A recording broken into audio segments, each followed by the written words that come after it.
A very good evening to all of you. So today we will continue with the Organon part. We have done till aphorism 110. Right now we are going through the aphorisms which are related to the provings.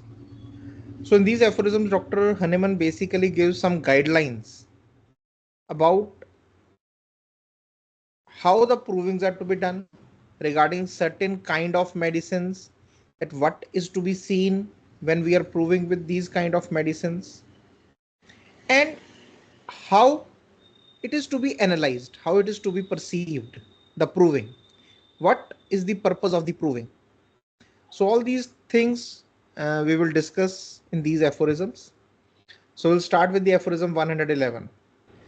So aphorism 111, the agreement of my observations on the pure effects of medicines with these older ones.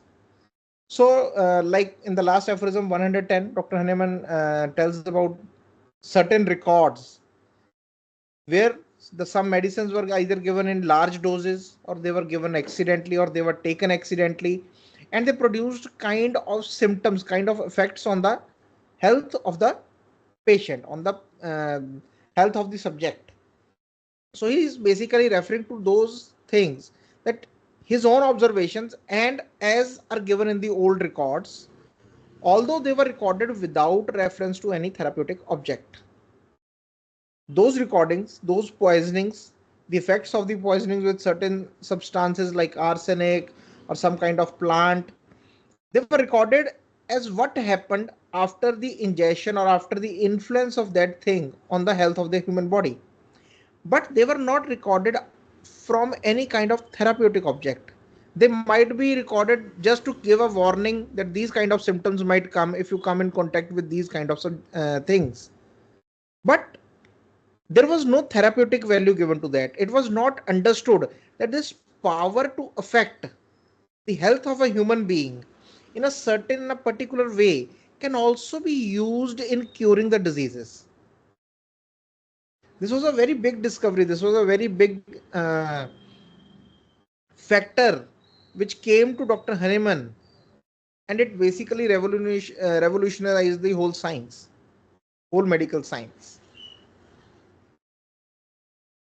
Because whenever the anything was told about some tarantula venom or some snake venom or some arsenic or some any kind of poisoning substance or any kind of other substances which would affect the health of the human being, they were always in a way of warnings that don't use this thing or don't be careful of these things.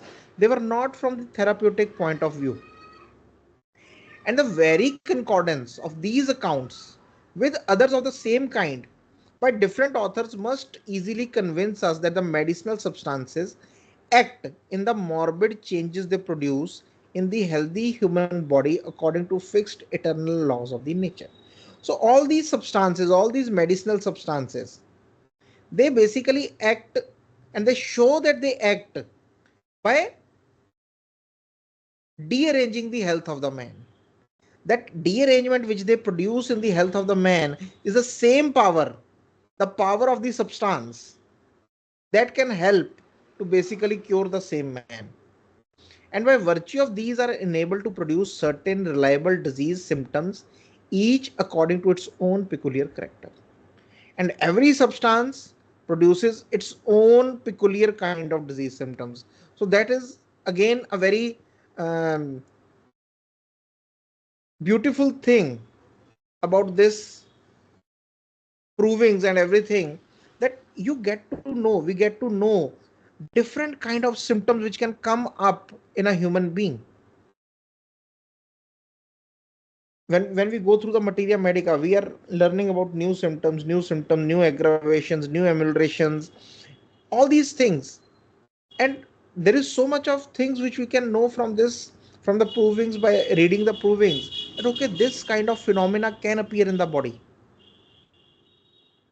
And these kind of medicinal substances, they have the power to bring this kind of phenomenon in a healthy body and to cure when it is has occurred as a natural disease. So this was a beautiful correlation which come to Dr. Hahnemann, which came to him, and it basically led to the discovery of the homeopathy and the provings and everything.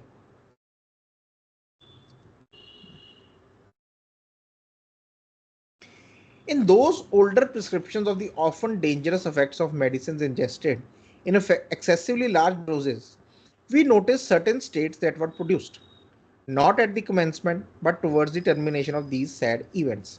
So, when some old prescriptions, which were some kind of medicines were given, like for example, sulfur was given, and it was given in large doses. So, at that time, he said that there were some symptoms which were not seen during the commencement. Means when the sulfur was started giving to a patient because of some kind of symptoms or disease which he was suffering from, at that time no new symptoms were seen.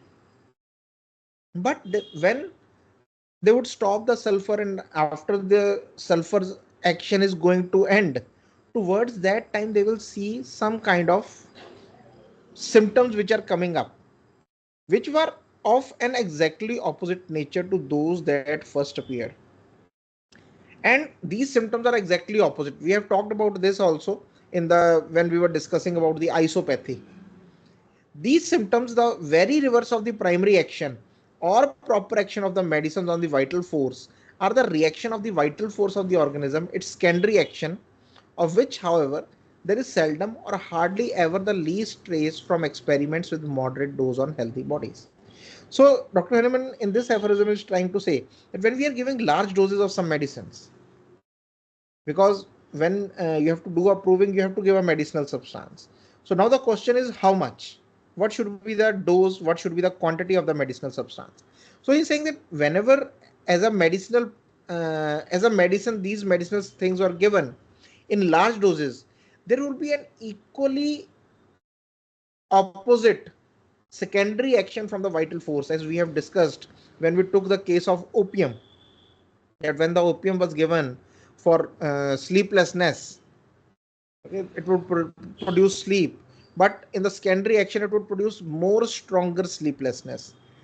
So he's trying to say that this kind of reaction from the vital force is seen when the dose is very large.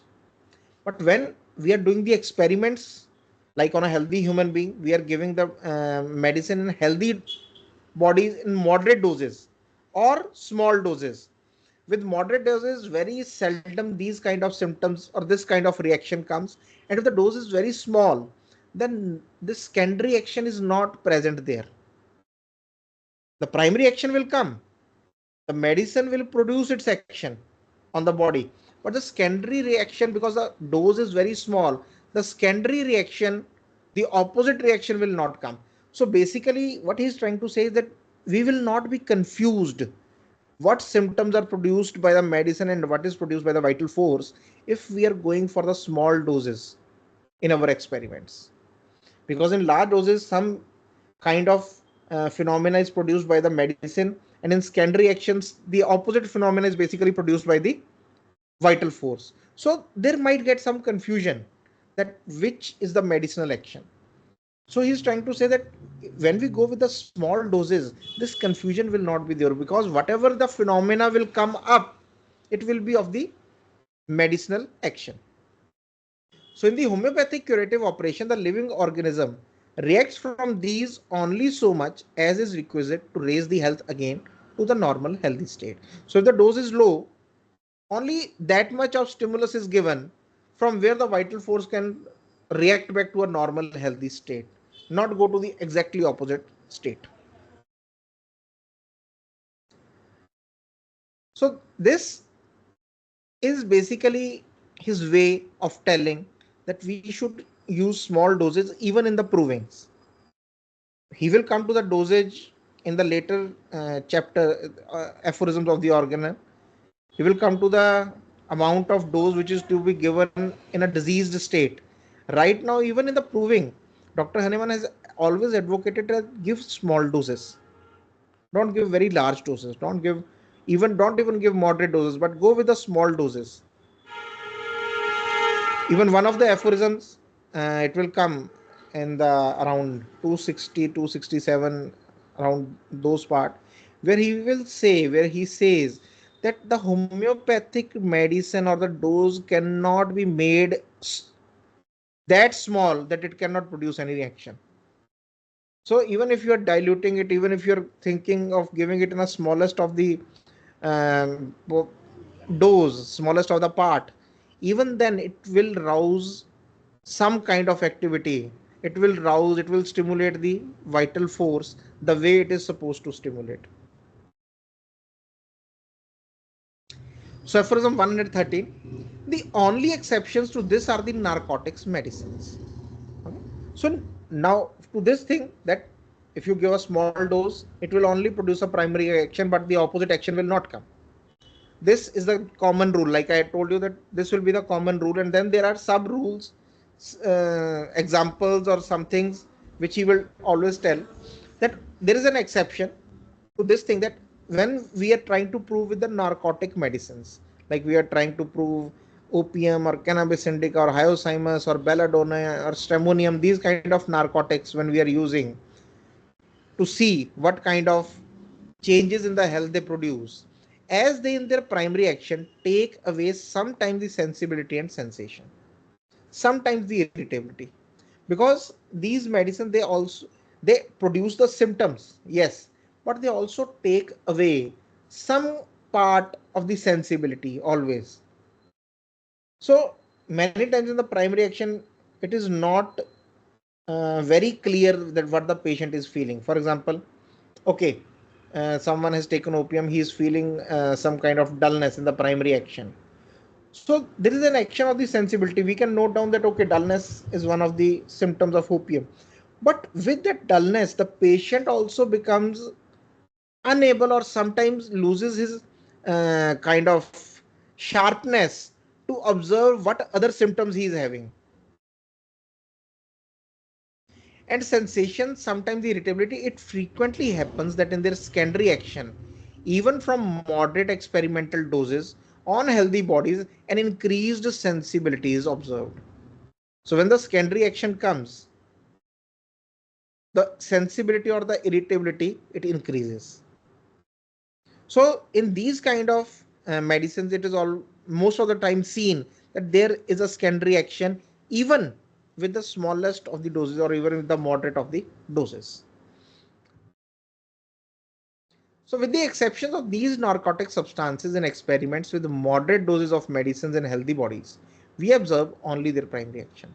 So if we leave out the narcotic substances, in all the other medicines, from the plants, from the animal kingdom, from the minerals, from the metals, from wherever they are coming, except these things, we will always see that primary action of the medicine is there which produces the symptoms.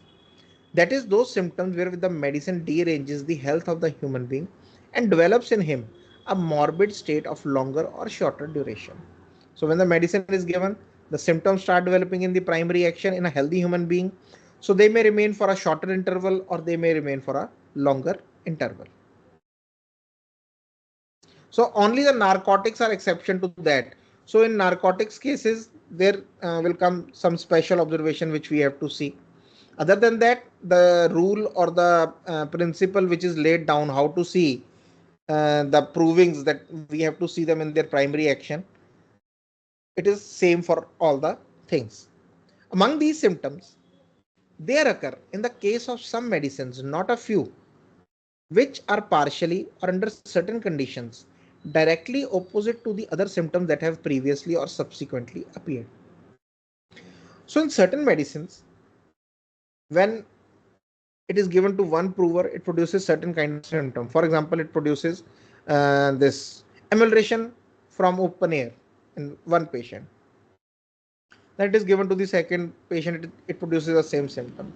Then to a third, then it produces a symptom where the open air aggravates the patient.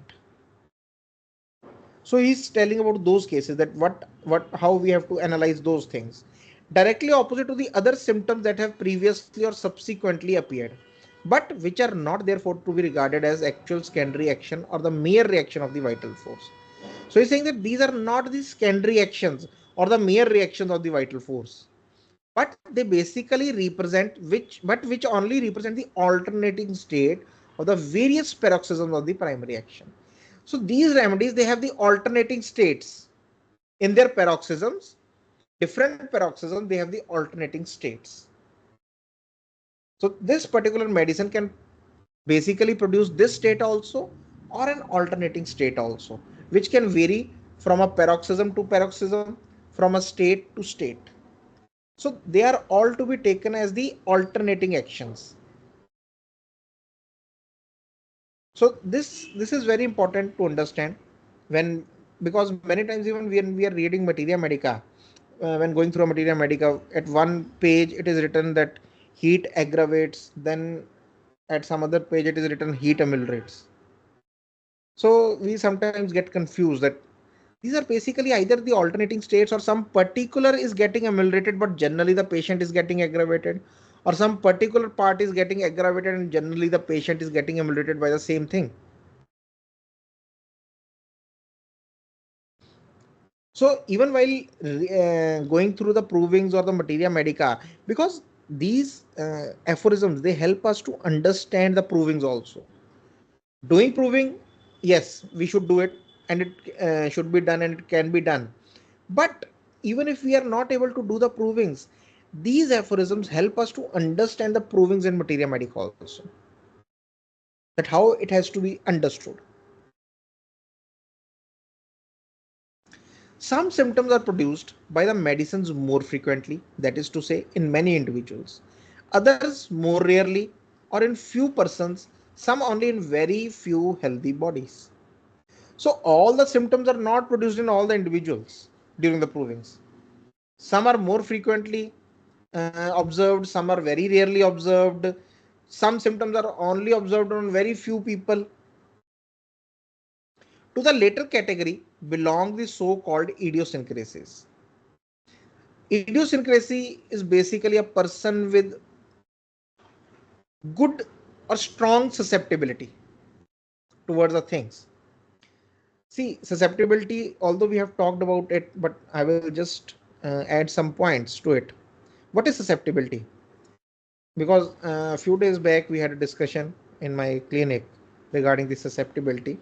So we were talking about, I was asking that whether a person should be having this susceptibility or not, whether he should be free of susceptibility or he should have susceptibility. So for that we have to understand what is susceptibility. Susceptibility, you can understand it that it is basically an innate power of an organism to get affected. An innate power of an organism to get affected. That is susceptibility. Now, what we are getting affected by will constitute whether we are getting diseased or we are remaining healthy. So for example, you go to a very beautiful place, you see the sunrise, you see the mountains, you see the forest, you listen to the birds chirping, you know, there is a river flowing, there is a waterfall there, you listen to the sound. So you're getting affected by that thing, but in a more good way, in a more positive way, in a more healthy way. So if you do not have the susceptibility at all, even getting affected from these things, it will not be possible. If you see a child, he's smiling, he's laughing, he's playing, and you are affected by that thing, in a positive way, it inspires you, it creates happiness in you. That is because of the susceptibility, because of the power to get affected. So then there are few individuals who have this power very strong in them, the power to get affected by good things, by bad things. They both can happen depending upon the state of health. But these people, they have more susceptibility, strong susceptibilities, the idiosyncrasies, by which are meant peculiar corporeal constitutions which, although otherwise healthy, possess a disposition to be brought into a more or less morbid state by certain things which seem to produce no impression and no change in many other individuals. So these people, the idiosyncratic people, they have been very helpful for homeopathic provings. Because of their strong susceptibilities, they could bring out even those symptoms which were not brought in the other provers because of their not so strong susceptibilities. Even those substances which are not producing a good large area of symptoms on the other individuals, these individuals, they show much better array of symptoms, much better variability or variety of symptom from the same substances. But this inability to make an impression on everyone is only apparent. So this inability of some medicinal substance to make impression or to produce symptoms on everyone, it is because of the two things. For as two things are required for the production of these as well as all other morbid alterations. So there are basically two things required for these symptoms to be produced. And they are the inherent power of the influencing substance, how strong is the medicinal substance, the influencing substance, and the capability of the vital force that animates the organism to be influenced by it, that is susceptibility. So if inherent power of influencing substance is small, it is not very powerful substance, okay, it is a mild substance, then it will not produce the symptoms in everyone. For example, let's take an example of onion. When you eat the onion, if it is not of a very strong character, the smell, the odor is not, then the lacrimation or the pungentness or the bitterness does not affect us in a very this way. Okay, but if it is very strong, it has a very strong smell, it is a very pungent smell, even peeling it, that can make us cry. The eyes may swell up, the lacrimation may start, the coryza may start.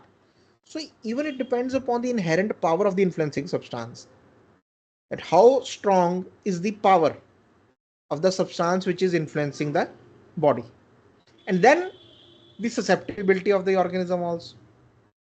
So if they both are strong, then a strong array of symptoms can be produced by the provers. The obvious dearrangements of health in the so-called idiosyncrasies cannot be laid to the account of these peculiar constitutions alone, but they must also be ascribed to these things that produce them, in which must lie the power of making the same impressions on all human bodies. So we cannot say because the patient was more susceptible, that is why the substance acted. No, the substance also had the power. So if it has the power to act on this person, then it can produce the same impression on all human bodies. Yet in such a manner that by a small number of healthy constitutions have a tendency to allow themselves to be brought into such an obvious morbid condition by them, that these agents do actually make this impression on every healthy body.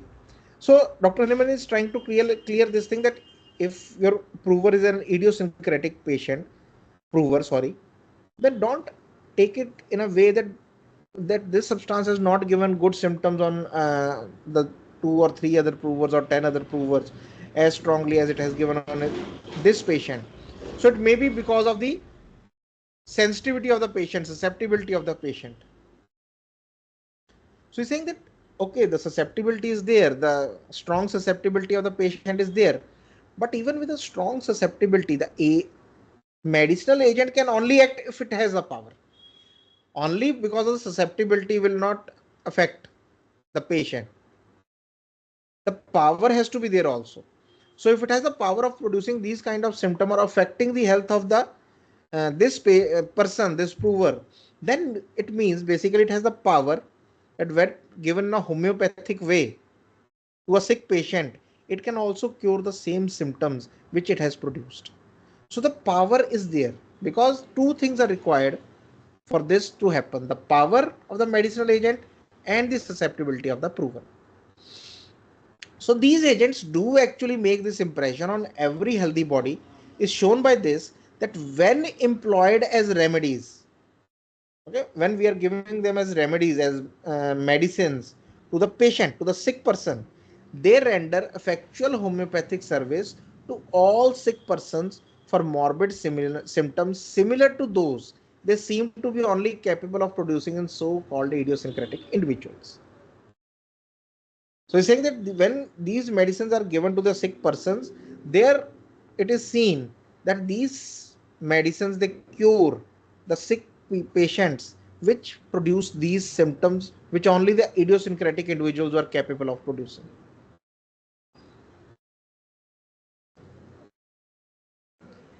So footnote to aphorism 117, there are two footnotes.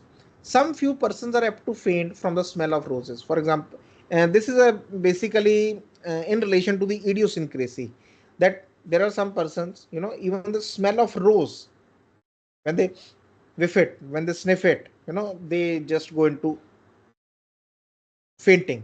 Usually the smell of rose does not affect everyone. It is a good odor, we like that odor, we like that smell, but with some patients you will find that they go into the state of fainting. So that means that rose or the smell of rose or the rose has something in it that can produce fainting, although it does not produce fainting commonly in the people, but in few people it can cause fainting because it has that power. And to fall into many other morbid and sometimes dangerous states from partaking of mussels, crabs, or the rose of barbel, or from touching the leaves of some kind of sumac. So these patients or these kind of individuals, not patient, but these kind of individuals, they, because of their susceptibility of getting affected, they can get into these kind of dangerous states from taking some mussels or crabs or touching the leaves of some kind of plants. So all those plants or the leaves, they do not affect the other people. But because of the power of the rose or the plants plus the strong susceptibility of the person, they affect him. So from there, we can understand this second aphorism. Thus the Princess Maria restored her brother, the Emperor Alexius, who suffered from faintings by sprinkling him with rose water. So the Emperor Alexius, he was suffering from faintings and he was cured by rose water. So that means rose have the power to produce the fainting, and by that power it can also cure the fainting in certain individuals. In the presence of his aunt Eudoxia, and Horsius saw great benefit from rose vinegar in cases of syncope. Again, the faintings. Another author, this physician, he saw that the rose vinegar gives very good results in the cases of syncope. So this is what we have to understand, that even if some substances, we might think that rose is basically a non-medicinal substance, but rose water is used in many kind. It has a very beneficial effect, and it has been used from ages. The people has known the effect of rose water from ages.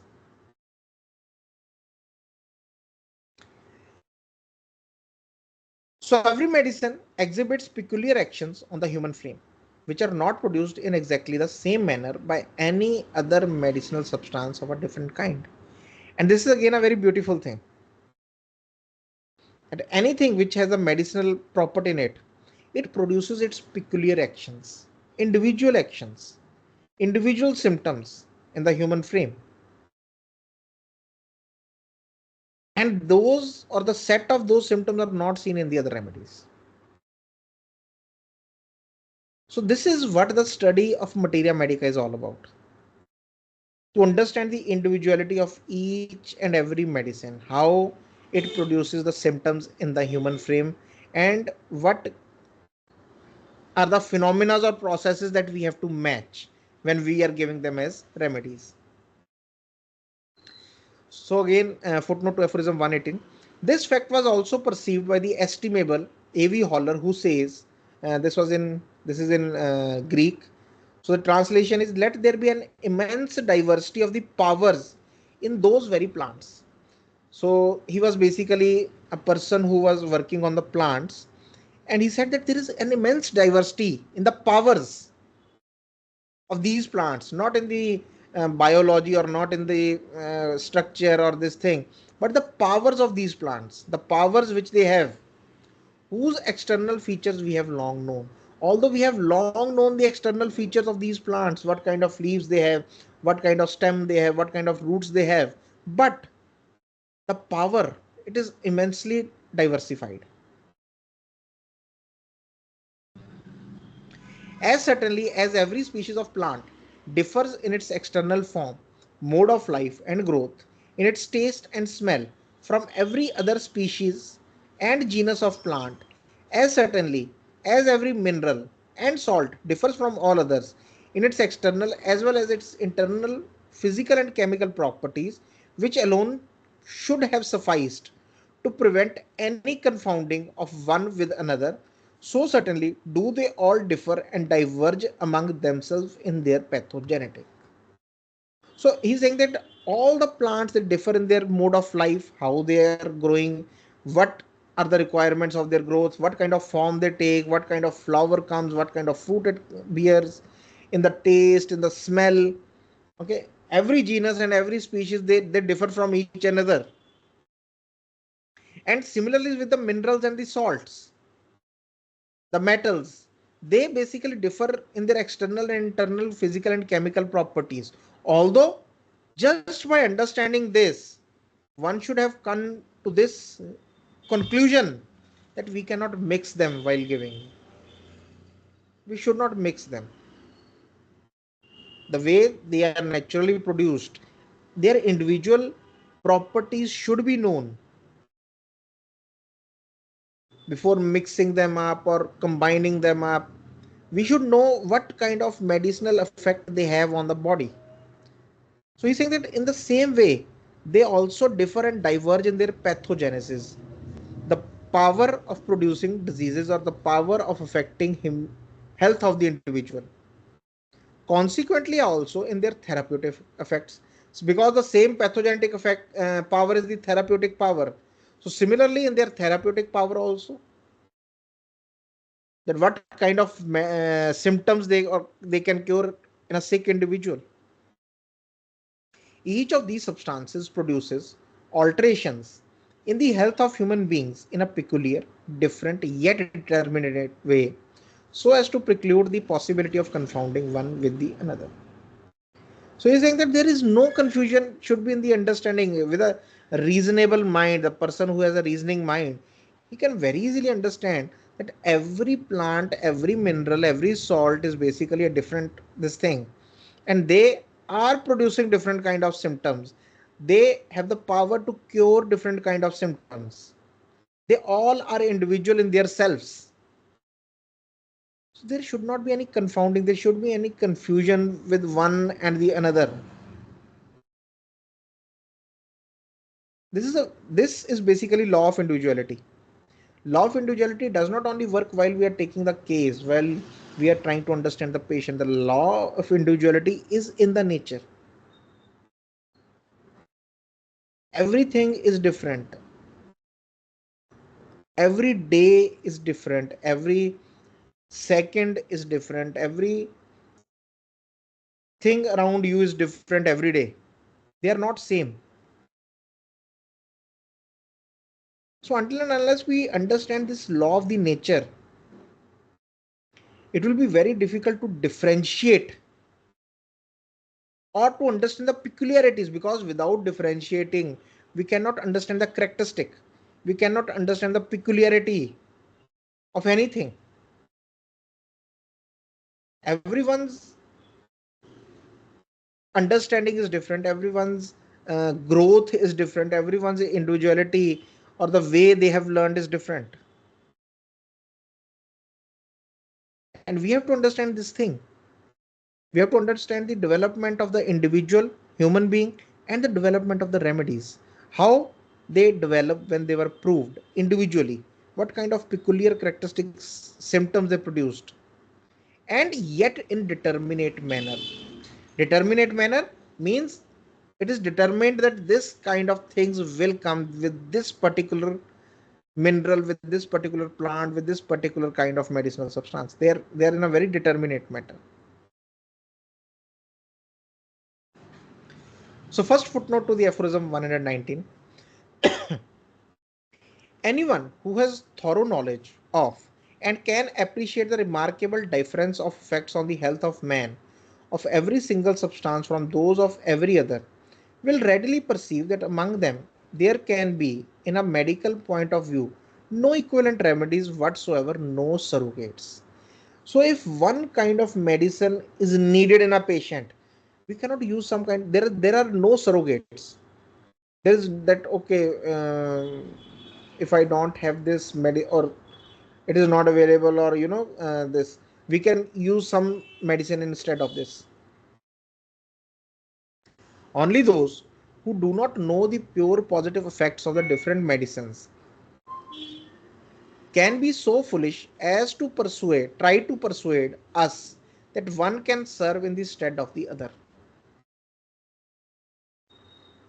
So only the people who don't know the pure effects, the symptoms which these kind of medicines produce, then they can see that okay, if this salt is not working, then give this salt, or if this salt is not available, then give this salt, and can in the same disease prove just as serviceable as the other, or the same thing which belongs to certain set of symptoms, it can be serviceable or it can affect the other set of symptoms.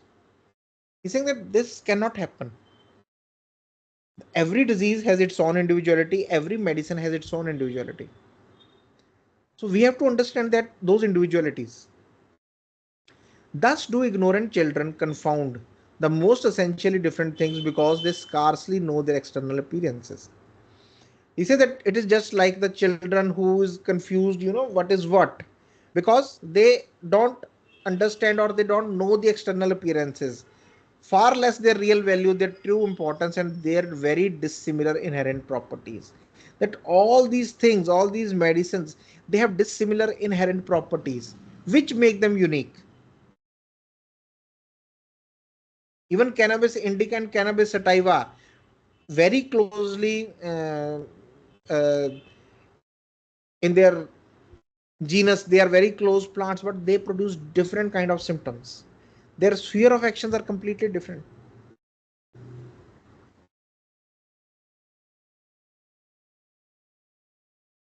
Second footnote to the aphorism 119. If this be pure truth, as it undoubtedly is, then no physician who would not be regarded as devoid of reason and would not act contrary to the dictates of his conscience, the sole arbiter of real worth, can employ in the treatment of diseases any medicinal substance, but one with whose real significance he is thoroughly and perfectly conversant. He says that if we understand this thing, that every medicinal substance has its own properties, so that there any only the physician who is devoid of complete reason will use some medicine whose properties he does not know. Means what kind of action it produces on a healthy human being, he does not know about that thing. Only a physician devoid of reason will use this thing. Otherwise, the physician who has conscience in him, who is good in his reasoning capability, he will always give the medicine whose actions or the properties he knows. That is, whose positive action on the health of healthy individual he has so accurately tested that he knows for certain that it is capable of producing a very similar morbid state, more similar than any other medicine with which he is perfectly acquainted, to that presented by the case of disease he intends to cure by means of it. So he said that he will only use those medicines with the morbid phenomena of which medicine he is basically acquainted with, which he knows. And when the case is presented before him, and he sees that all the phenomena, all the symptoms, or the most characteristic symptoms are basically belonging to that medicine, then he will give that medicine. For as has been shown above, neither man nor mighty nature herself can effect a perfect, rapid, and permanent cure otherwise than with a homeopathic remedy. So he's saying that we have done and discussed with this thing that neither man nor the nature herself can affect a permanent rapid cure if the remedy is not given in a homeopathic way.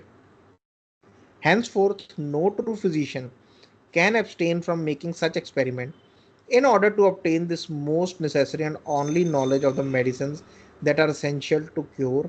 This knowledge which has hitherto been neglected by the physicians in all ages. So see what he the true physician can abstain from making such experiment. If a physician is truthful, if a physician is conscientious, he only listens to his conscience, that is the only highest authority for him, that kind of physician cannot stop himself from making such experiments, from making these provings, so that he can know the whole knowledge of that power, the pathogenetic effects of that medicine. So he goes to that extent that a physician has to prove the medicines himself and know the whole phenomena. And then there are few physicians who don't even encourage the study of materia medica. They just give some small things, keynotes, or this thing, and tell that okay, this is what you need to know.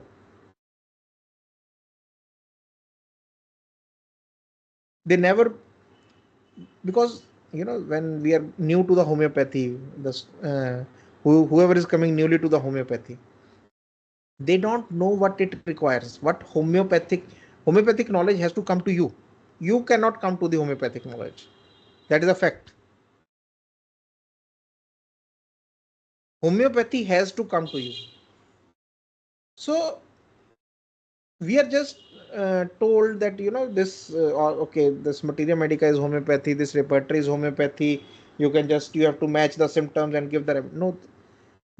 There's a different thing which has to be produced in an individual so that the homeopathy can come to him.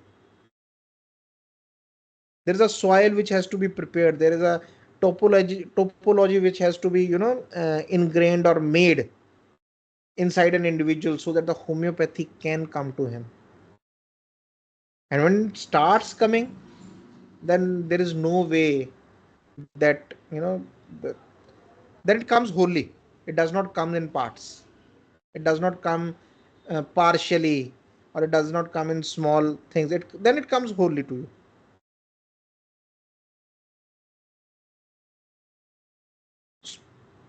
So everywhere when he uses the true physician and conscientious physician, he's using the words truth. So the first thing for a individual to become a homeopath is that he has to be the seeker of truth. He will not go for anything which is else than truth. So the way to understand the medicines, okay, like I have told that okay, if we cannot go for the proving, at least to do the proving, at least we can study the provings in the detailed manner how they have been given. Because this culture in homeopathy of going directly to the rubrics is what basically uh, is harming. Rubrics, okay, they are very good. We need to go there. But after we have understood the provings or the materia medica, then we have to go to the rubrics so that we can see how the medicines are given in our repertory. So this understanding of how the phenomena is happening, because in repertory there are, in the rubrics there are the parts of phenomena, not the phenomena itself. It is not given there. Only some parts of phenomena are given.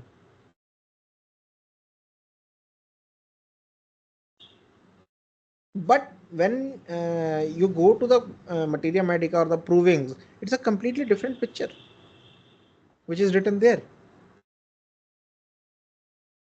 So in order to obtain this most necessary and only knowledge of the medicines that are essential to cure, this knowledge, which has hitherto been neglected by the physicians in all ages, in all former ages, posterity will scarcely believe it. Physicians have hitherto contented themselves with blindly prescribing for diseases medicines whose value was unknown and which had never been tested relative to their highly important very various pure dynamic action on the health of the man. So he was saying that in the past, the medicines have always been given blindly without even knowing what kind of action they will produce in a healthy human being. And moreover, they mingled several of these unknown medicines that differed so vastly among each other in one formula, and left it to chance to determine what effect should there be produced on the patient. What kind of effect they will produce, it was left to the chance, that we will see what happens, like that. That is the way the medicine was practiced at that time. This is just as if a madman should force his way into a workshop of an artisan, seize upon handfuls of very different tools, with the uses of all of which he is quite unacquainted, in order as he imagines to work at the object of art he sees around him. He's saying that he's just relating it to some, that it was a madness, that you have a very beautiful thing, the medical science, which needs good artists. And then there is this madness which is going on, where the person is not knowing about the tools, not knowing about the medicines, not knowing, and he's going on with a fancy, with an imagination that he can cure the patient. I need hardly remark that these would be destroyed, I may say utterly ruined, by his senseless operation. That this is a senseless operation, and they will destroy the patient, they will ruin the patient's health more further.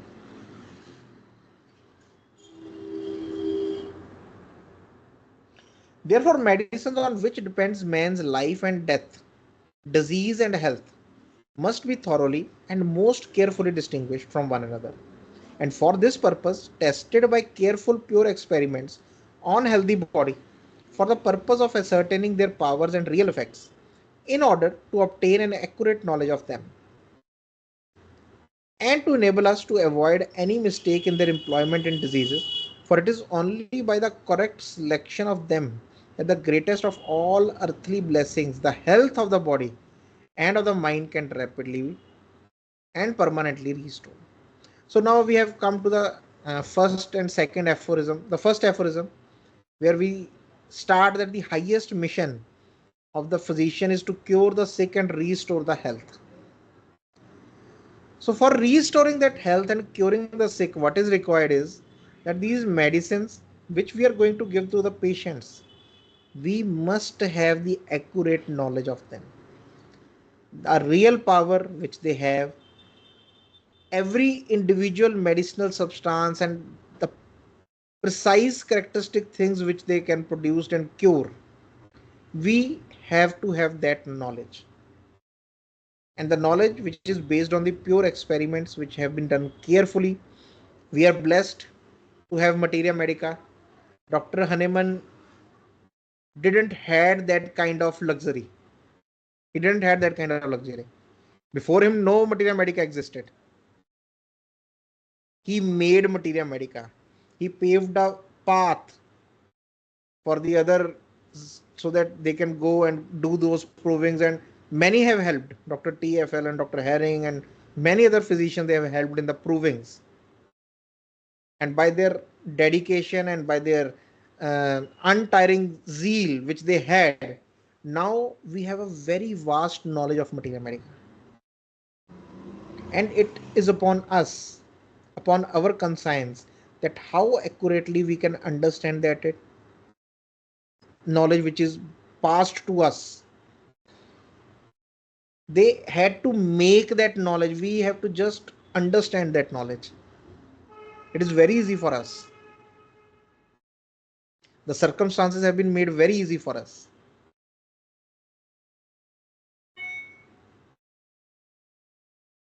So now it comes up to us, that can we show the same kind of zeal, or can we, go into the same, these gaining of the knowledge with the same kind of mentality, the mentality to seek the truth, what is right.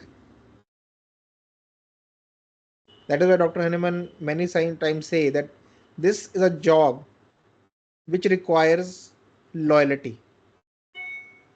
You know, that a person, the physician, has to be loyal towards his patient, towards his job, that I am a seeker of truth and I will not depend upon whatever is false.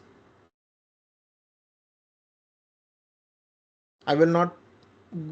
Aphorism 6, that an unprejudiced observer, well aware of the futility of these speculations, he will not speculate. When we stop speculating, we start becoming an unprejudiced observer. We start becoming a very good observer. The only thing is that we have to be aware that my speculation may take me to something which is not true. So the theories which are based on speculations, which do not confirm with the organon, whether they are widely accepted, whether they are not widely accepted, they all has to be thrown out from a homeopathic physician's mind.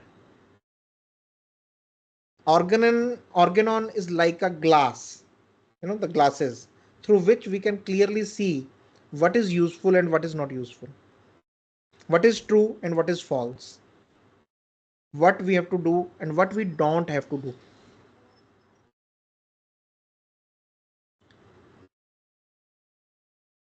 So we'll stop today at aphorism 120. We have done 10 aphorisms today, and we'll start with the aphorism 121 next time. Any questions regarding this or regarding anything else? Again, everyone is always welcome to ask any kind of questions. So if there are any questions, please send it to us, and we will start with the questions next time, and then from there go on with the aphorisms. Thank you very much. Have a